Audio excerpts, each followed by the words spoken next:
UFC 312 was more than just another fight card. It was an event packed with surprises that shook multiple divisions. Tension ran high thanks to swirling rumors of injuries, weigh-in dramas, and Dana White's controversial decision to spotlight social media influencers over traditional media outlets. Fans debated everything, from staph infection speculation to doping allegations, building a heightened sense of anticipation. In the end, 3 matchups stole the show: Dricus Du Plessis versus Sean Strickland, Zhang versus Tatiana Suarez, and Kobe Thickness versus Alexander Topuria. Each clash carried its own storm of controversy, pre-fight buildup, and unexpected outcomes. Dricus Du Plessis, often referred to as DDP, had been blazing a trail through the middleweight ranks. Fans praised his finishing prowess and well-rounded skills, but critics questioned if his meteoric rise was too good to be true. Across from him stood Sean Strickland, famous for his unfiltered trash talk and cardio-heavy striking style. Rumors floated that Strickland might be nursing an undisclosed infection, dampening his normally high-pressure approach. Regardless, he brushed off the chatter, promising to break DDP in the cage. When the bell sounded, Strickland took center stage, firing jabs to gauge distance. Du Plessis responded with precise leg kicks and a few heavy punches that left Strickland momentarily dazed. As the fight progressed, Strickland's usual aggression seemed tempered. Between rounds, his corner urged him to press forward, but DDP's blend of striking and grappling stifled any rhythm. A well-timed takedown added another dimension, showcasing DDP's versatility. By the 3rd round, Strickland appeared sluggish, enabling Du Plessis to storm him with a fierce combination that forced the referee to step in. Some fans attributed Strickland's lackluster performance to the rumored infection, while others insisted DDP simply rose to the occasion. Joe Rogan highlighted how Du Plessis capitalized on every opening, while fighters like Henry Cejudo called it a passing of the torch. Yet debate lingered. Did Strickland fall victim to poor health, or was this a decisive statement from Du Plessis, marking him as a serious title contender?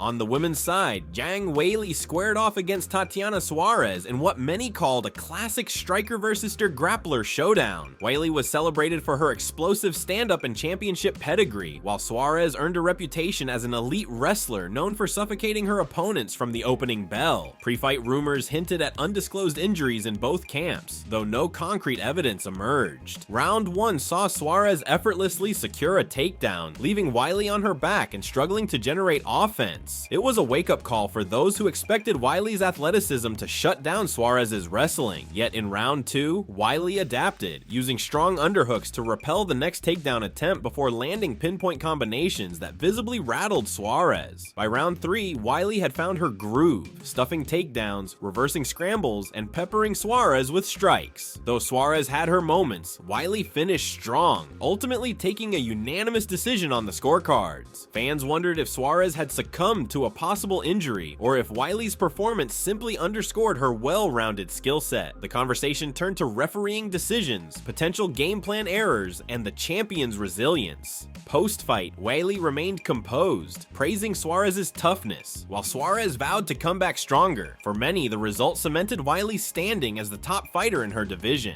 Overshadowed by the bigger names, but no less intriguing, the undercard spotlight landed on Kobe Thickness, a rising prospect with an undefeated record. Fans and analysts hailed his explosive striking and aggressive wrestling, while Alexander Toria's under-the-radar reputation made him a wild card. Rumors suggested Topuria had perfected a strategy to neutralize Thickness's takedowns, and weigh-in talk hinted that Thickness had struggled to make weight. From the outset, Thickness unleashed a barrage of kicks to keep Topuria guessing. Topuria answered with crisp jabs that briefly rocked Thickness, then stuffed a takedown attempt showcasing his defensive prowess. In the 2nd round, Thickness rallied with cleaner boxing combinations, but Topuria's counter wrestling once again dictated the pace. By round 3, Topuria gained the upper hand, controlling Thickness on the mat and even attempting a suplex that lit up the crowd. Judges awarded Topuria a unanimous 30-27 decision, handing Thickness his first professional loss. The result stirred up conversation about whether Thickness had been overhyped. Some argued Topuria's skill set was simply underrated. Others claimed Thickness had hidden an injury or succumbed to a difficult weight cut. Either way, Topuria Topuria emerged as a fighter to watch, while Thickness faced the immediate challenge of rebounding from his first defeat. Beyond the cage, Dana White's experiment with influencer-driven press conferences drew its own share of drama. Established journalists criticized this approach as a publicity stunt, arguing that real issues, like doping allegations or medical concerns, might get overlooked in favor of flashy soundbites. Influencers in turn claimed they were merely engaging younger audiences, a move White declared vital to keeping the UFC fresh and relevant. Some saw the strategy as innovative, allowing fighters to connect with broader demographics. Others believed it undermined legitimate MMA coverage, sidelining reporters who could ask tough questions about possible staph infections, doping rumors, and the integrity of judging. At post-fight Q&As, queries often focused on hype and viral moments rather than in-depth analysis. While that approach stirred online chatter, it also left many fans craving deeper insights into the night's controversies. Strickland's lethargic showing fueled talk of an illness affecting his camp. Though he never confirmed it, fans and pundits debated the possibility endlessly, pointing to his slower footwork and reduced output as evidence. Detractors claimed it was simply an off night, emphasizing DDP's technical prowess. Both Wiley and Suarez faced suspicions of training injuries heading into their bout. Some insisted Suarez's back issues resurfaced, undermining her grappling in the later rounds. Wiley's camp shrugged off speculation that a shoulder problem limited her striking in round 1. Without official statements, the chatter stayed in the realm of gossip. As always, doping accusations found their way into social media threads. A minority of fans questioned the sudden rise of DDP and Toria's dominating performance, lacking any formal evidence. Others felt it was a typical knee-jerk reaction whenever a fighter achieves a rapid breakthrough. Joe Rogan, Henry Cejudo, and other MMA luminaries provided post-fight breakdowns, largely crediting the winner's tactics rather than blaming the loser's possible injuries or rumored illnesses. Most agreed the main takeaway was how effectively Du Plessis, Wiley, and Topuria capitalized on every chance to dominate or adapt mid-fight. A dominant TKO win over Strickland propelled Du Plessis toward top-tier matchups. Whispers of a showdown with Khamzat Chimaev ignited fans' imaginations, promising a clash of elite grapplers and devastating strikers. Others pointed to Alex Pereira as an enthralling test for DDP's stand-up defense.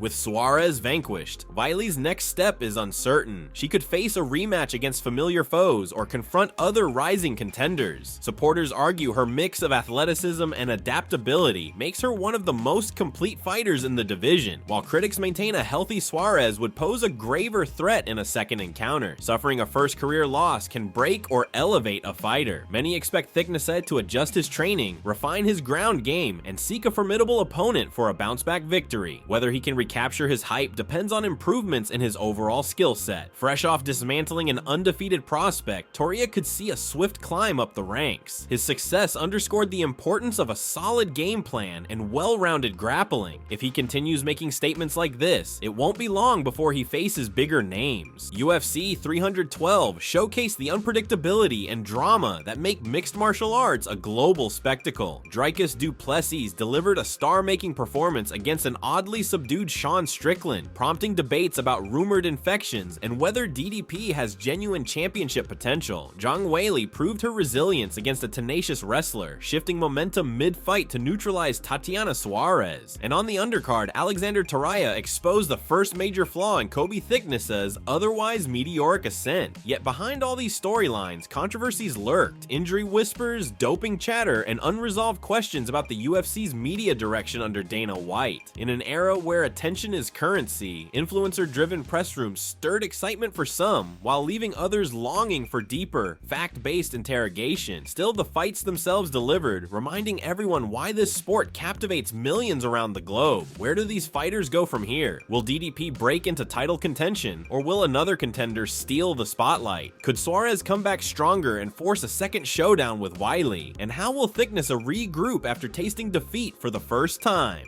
Answers will unfold in the next events, spurring fan debates and fueling the UFC's ever-churning hype machine. For now, UFC 312 stands as a night of seismic shifts, bold statements, and lingering mysteries. Exactly the elements that keep MMA lovers hooked and hungry for whatever happens next.